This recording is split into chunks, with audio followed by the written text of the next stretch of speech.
महान पुरुष ऐसे श्रेष्ठ होते हैं और आमतौर से आमतौर के जैसे किसी की भी जैसी मृत्यु होती है तो उसके लिए कोई महान पुरुष थोड़ी आता है, उनके लिए काल आता है। काल और महाकाल दोनों अलग अलग है। उनके इन लोगों के लिए आमतौर से काल आएगा और जिन्होंने परमात्मा को जाना है और जो समर्थ हैं पैगंबर हैं उनके लिए महाकाल आता है। इस तरह से अपने पैगंबर हुए, पैगंबरों ने जो है ऐसे ही वो अपना शरीर छोड़ते हैं। देखो अपने कल पे आज से जो भी पैगंबर हुए हैं, इन पैगंबरों ने अपने लिए बड़ी सरल भाषा में और बड़े मेहनत करके अपने को ये शास्त्र दिए हैं। अपन शास्त्रों से भी कुछ मंथन कर सकते हैं। इस तरह से अपन को बहुत कुछ ईश्वर के बारे में इन्होंने प्रेरणा दी है। तो अपना जीवन अपन धन्य बना लें। आज अपने पास अभी मौका है जीवन बनाने के लिए, सुनहरा अवसर है, तो अपन अपने जीवन को धन्य बना सकते हैं। और नहीं तो ये जीवन बगैर ईश्वर के चला गया तो फिर अपन को 84 में जाना पड़ता है। एक बात और भी अपन समझें कि अपन परमात्मा को जाने। देखो ईश्वर केवल जो अभी हमने अभी बताया कि आपको ईश्वर केवल दो ही होते हैं। ईश्वर कौन? दो। नाम जैसे तुलसीदास ने चौपाई लिखी है कि नाम रूप दो ईश उपाधि अकथ अनाद सुशामिन सादी।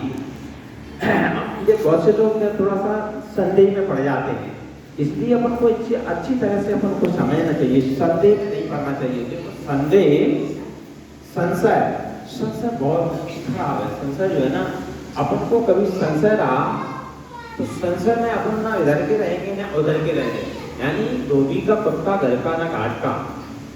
संशय को अपन को निकाल देना चाहिए।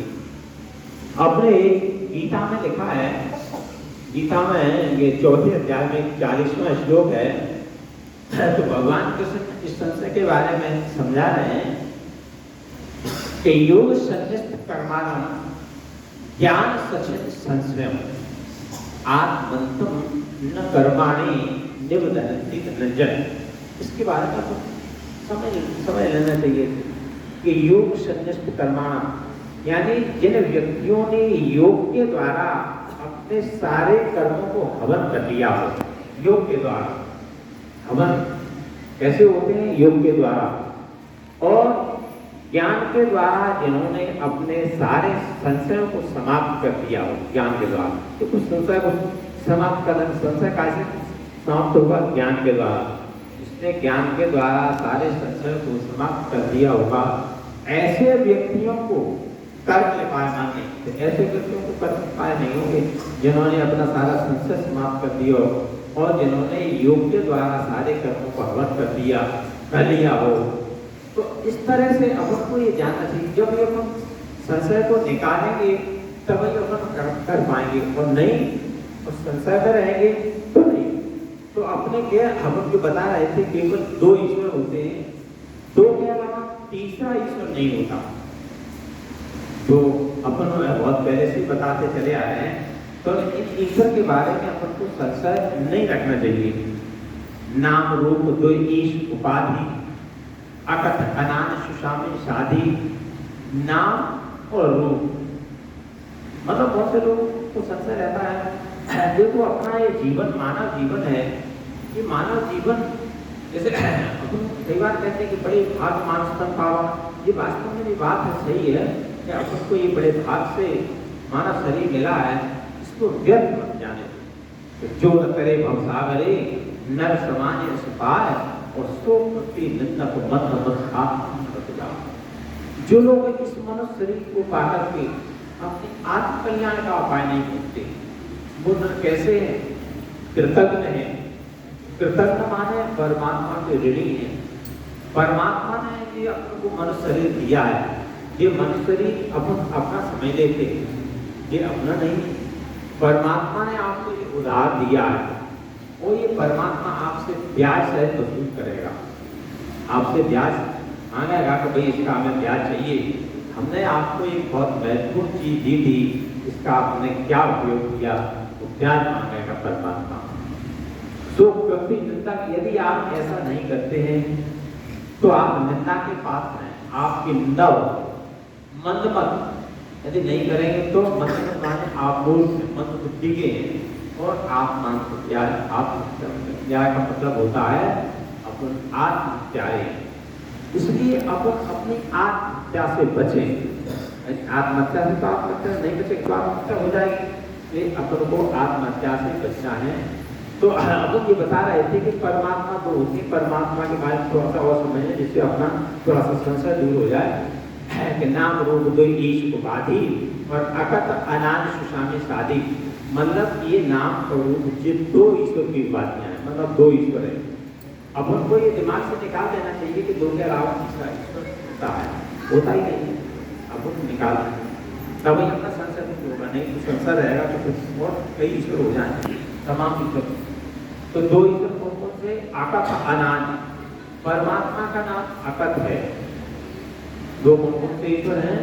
नाम रूप द्वै ईश उपाधि। एक नाम रूपी ईश्वर, एक रूप रूपी ईश्वर, है ना। नाम रूप ईश्वर परमात्मा का नाम जो अकत है वो परमात्मा है, और रूप रूप ईश्वर गुरु होता है। गुरु ही उस नाम रूपी ईश्वर को बताता है, मतलब एक गुरु और परमात्मा। परमात्मा का नाम अकत है जो कहने में नहीं आता। अकत अनादि, अनादि माने कि आत्मा से चला रहा है और सुसामे शादी माने साधना से करने से समझ में आ जाता है। तो अपन को ये समझना चाहिए कि दो ईश्वर, एक परमात्मा और गुरु, इनके अलावा तीसरा ईश्वर होता ही नहीं है। ये उनको दिमाग से निकाल देना चाहिए। और परमात्मा जो होता है, परमात्मा को अपन इन आंखों से नहीं देखा जा सकता। परमात्मा जैसे अपने पहले अपने कई बार कहा हुआ, कहते हैं कि तीन लोग नवखंड में, गुरु से बड़ा न कोई, कर्ता करे न कर सके, गुरु करे कोई। मतलब इसको थोड़ा सा समझें। जब तक हम इसको समझेंगे नहीं तो फिर नहीं समझ पाएंगे। इसको समझना चाहिए। वही उसने कहा है कि भाई तीन लोग नवखंड में, तीनों लोगों में और नौ खंड में गुरु से बड़ा कोई नहीं है। तीनों लोगों में, तीन लोग कौन थे? अब तीन लोग का अंडपिंड ब्रह्मांड ये अपने शरीर में हो गए, और वैसे पाताल लोग, मंच लोग और आकाश लोग, ये तीन लोग हो गए। और नौ खंड, नौ खंड कौन कौन से? नौ खंड होते हैं हरि, हिरण, भद्र, ये और ये दो कुरु, रम्य, इस तरह से मतलब नौ खंड हैं। वो नौ खंड, तीन लोग हो गए, नौ खंड वो हो गए। एक मार इस तरह से नौ नाम है। तो ये नौ खंड हो गए। तुलसीदास जी का मत क्या है?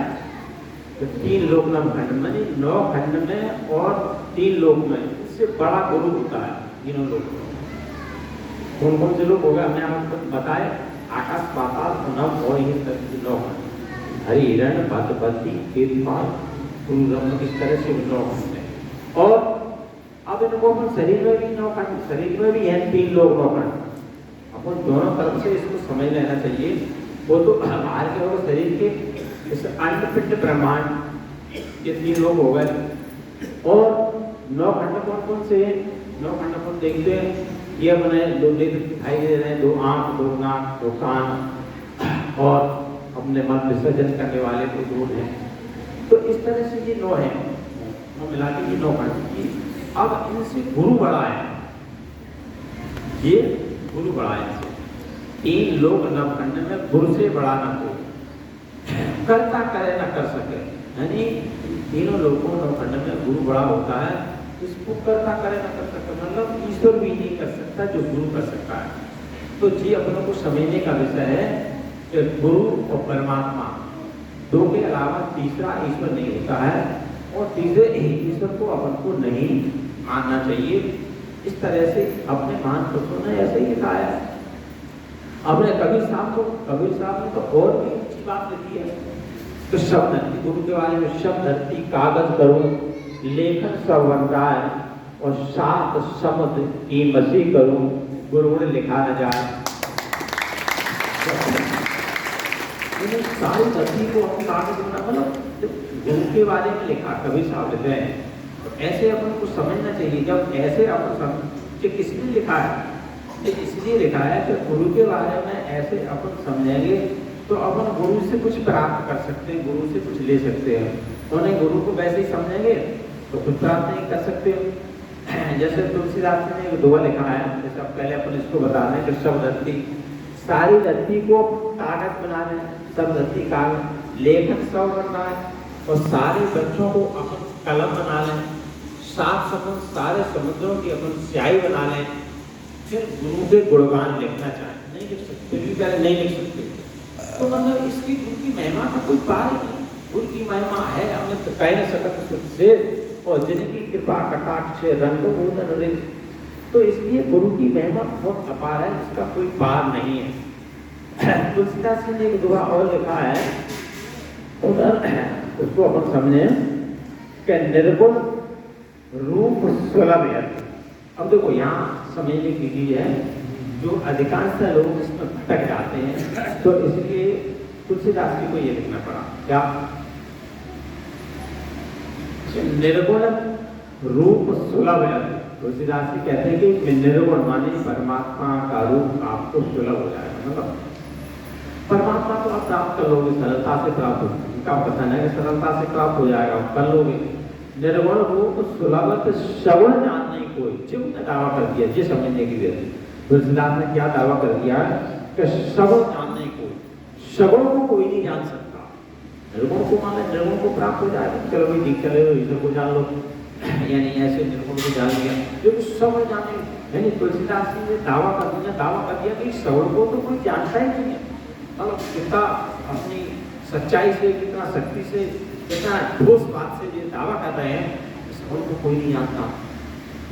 सुगम अगम नाना चरित शून्य मन भ्रम होए, यानी सुगम अगम, अब इसलिए दावा कर रहे हैं गुरु पर, जैसे भगवान कृष्ण थे, भगवान कृष्ण के बारे में भाई उस समय जब भगवान कृष्ण तो अपन यहाँ सुनते चले आ रहे हैं कि भगवान आप ये अपने दही खा लेते थे, गोपियों को परेशान करते थे, कहीं कुछ करते थे, छोटे मोटे नाटक करते रहते थे, उनकी जगह इससे हो सकते हैं।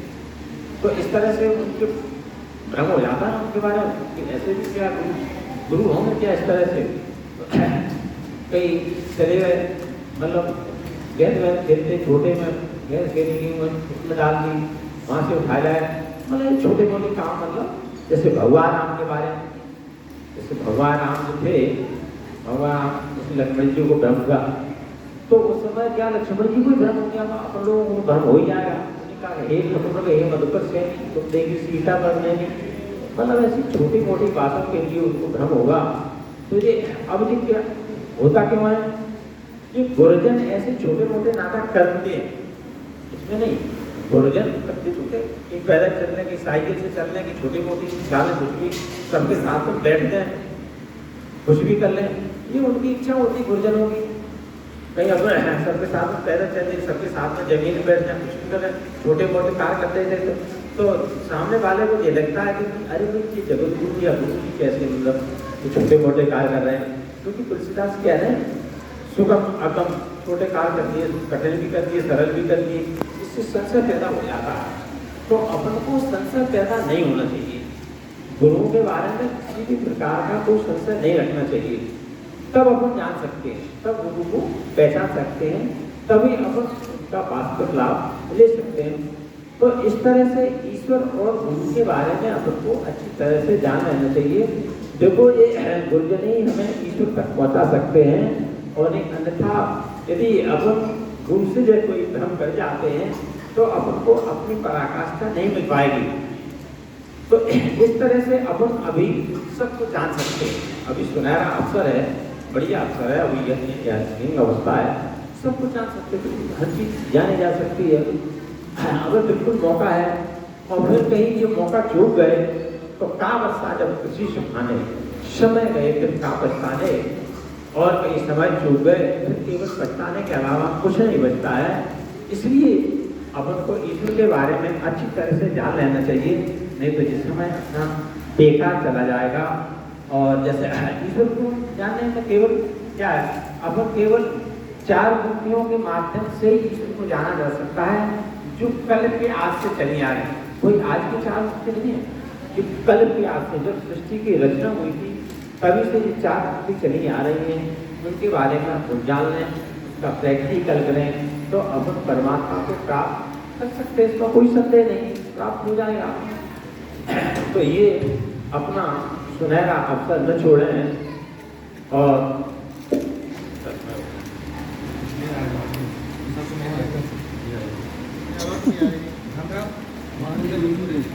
हम